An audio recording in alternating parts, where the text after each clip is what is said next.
Bonjour à tous, vous avez vu, je suis habillé en rouge, on va reparler un petit peu de la société Rubis qui a clôturé à des plus bas des 6 dernières années. Vous vous rendez compte, quelqu'un qui investit 6 ans en arrière est toujours en moins-value sur Rubis. On est sur du long terme les amis, on est sur du long terme. Et effectivement, ce n'est pas un dossier qui marche sur du long terme pour l'instant. Elle a eu une belle envolée grâce à son actif en Turquie, qui avait des très bonnes marges, mais elle l'a revendu en 2020. Et on va revenir sur cet actif-là, parce que c'est ça qui pose problème, il me semble. On a eu aussi Dassault, le groupe Dassault, vous avez vu, il y a eu pas mal de démissions au sein du conseil de surveillance, et en fait, c'était du groupe Dassault.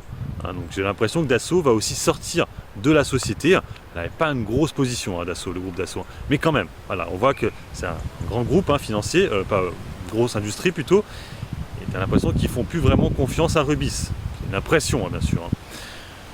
Si vous regardez mes anciennes vidéos sur Rubis, mes anciennes qui datent d'il y a un an, parce que mes abonnés m'en parlaient très souvent de Rubis, ça me disait ouais Rubis, regarde Rubis. Mon avis n'était pas extraordinaire sur le dossier. J'étais pas en mode ouais c'est un super dossier, faut acheter. J'étais un peu en mode bof. Je me suis laissé un peu avoir parce que beaucoup de gens m'en parlaient et en fait quand je pensais que le pétrole allait descendre, je me suis dit why not, pourquoi pas en prendre. J'avais fait un switch total sur Rubis. Bon, la réalité, c'est que ça m'a fait perdre quasiment 30% d'avoir fait ce switch de Total à Rubis. Je serai en plus-value sur une belle grosse plus-value sur Total. J'ai actuellement une très grosse moins-value sur Rubis. Ça ne marche pas. Pour être honnête, ça n'a pas marché du tout. Ça a été une erreur. Quand c'est une erreur, il ne faut pas s'obstiner dans la vie. Le problème, il est que, et ça, je pense que ça peut être vraiment un très gros problème dans les prochains mois et les prochaines années, c'est l'activité qu'elle avait en Turquie. On a vu dernièrement Le Monde qui a sorti un article sur Technip par rapport à la Russie. On a vu que ça l'a fait chuter assez violemment. Il ne faudrait pas que Le Monde ou Mediapart ou je ne sais lequel autre média reparle de cette activité en Turquie. Parce qu'effectivement, elle aurait peut-être financé Daesh. Et ça, c'est très problématique. Donc, moi, actuellement, j'ai une très grosse moins-value, mais en fait, peut-être qu'elle n'est pas si grosse que ça. Peut-être que dans 3 mois, je serai en moins-value de quasiment 600, voire même, si elle perd 20%, j'aurai beaucoup plus de moins-value.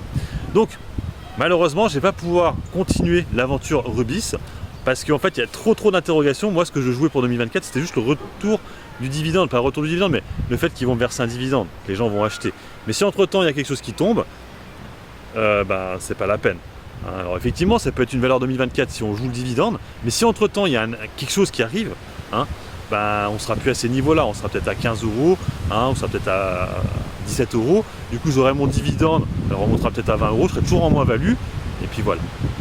Bon, je sais pas ce que vous en pensez, n'hésitez pas à mettre un commentaire sous la vidéo, je donne que mon avis sur ce dossier-là, qui, quand même, je le rappelle, me fait perdre de l'argent. Depuis que j'essaye de rentrer dessus, à chaque fois que je rentre dessus, je gagne quasiment pas, ou alors, quand j'ai gagné, c'est que j'étais ressorti rapidement. J'avais pas gardé très longtemps. Dès que je garde un peu longtemps, je perds de l'argent, c'est pas la peine. Sur ce, moi je vous laisse parce qu'il commence à y avoir de la tempête autour de moi. Bon investissement et puis bon trade. Ciao, ciao!